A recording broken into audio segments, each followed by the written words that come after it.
Email outreach is extremely powerful, but if your emails are never read, then you're kind of wasting your time. So in this video, I'm going to show you 5 email deliverability hacks to make sure your emails actually get read. By the way, before we jump into the video, please make sure you subscribe and click the bell notifications if you want more videos about email outreach.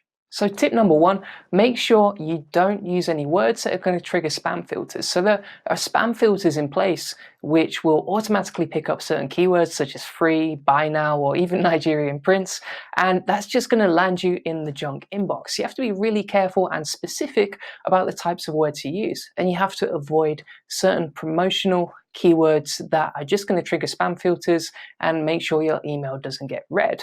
So be neutral in your copy. Give it a double check before you read into it. And actually there's loads of lists online where you can find a list of words that actually trigger spam filters. So make sure you check those out before you start sending your emails. Tip number 2, make sure you don't go full caps lock on people, okay? So what I mean by this is write in words or including words in your email outreach that are just full-on capital letters, okay? So if you're writing in block caps, it's gonna trigger spam filters, it's gonna look very suspicious, and it may also look like you're shouting at someone as well. So I know when we're writing sales copy, especially as marketers, we tend to use capital words to sort of emphasize something, okay, and to make it stand out on the page. But the problem with email outreach is you have to avoid doing this because it looks suspicious, it looks a little bit spammy, and it can trigger a spam filter so that you end up in the junk inbox instead of landing in your recipient's inbox. Now, a huge part of email deliverability is the subject line, okay? And that's my next tip. You have to optimize the subject line to make sure that your email gets read, because even if you bypass the spam filters and you land in your recipient's inbox, they're only going to ignore you if your subject line sucks, okay? So you have to make this stand out, you have to make it short, concise, easy to read, attention grabbing, and I would also recommend including the recipient's first name inside the subject line so that it stands out and it looks more personalized than, you know, someone who's just sent out a million emails and it's landed in their inbox too. So yeah, make sure the subject line is optimized. And the other thing is as well, I would make it specific and sort of related to the email you're sending. Make it descriptive and make it personalized to the campaign that you're sending, because if you just send a generic subject line, you know, like question or quick question or here's a quick one for you, the problem is that most people can just ignore this. They've probably got 10 other emails that are similar to this, and it just kind of looks a little bit self-promotional.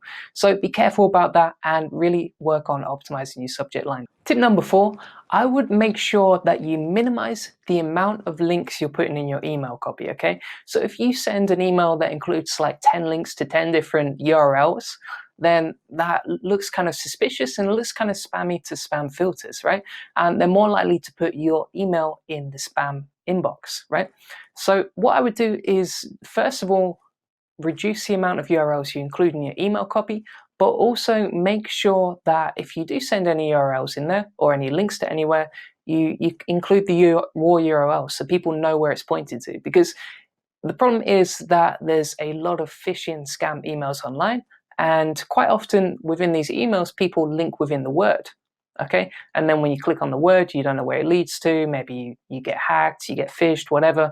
And the problem is that, yeah, people just don't trust links on words. So instead, include the full URL in the email copy, and that will look a lot less suspicious. My final tip is to make sure that your emails are in plain text. So keep them simple, don't overcomplicate them.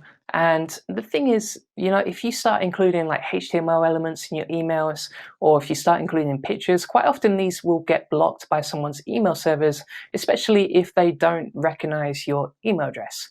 And also the other thing is as well that it looks more genuine then. If you keep an email plain text, it looks like you've actually written it, whereas if an email's got loads of fancy fonts or headers or pictures and HTML elements, then it looks like you've sent that through software and not sent it genuinely from yourself.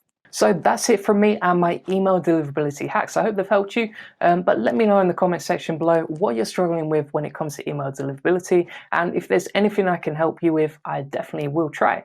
By the way, before I go, please make sure you subscribe and click the bell notifications for more videos about email and cold email outreach. The thing is, when it comes to email, is that you have to build trust, credibility, and make sure your emails stand out. So my videos will definitely help you if that's something you're looking to do.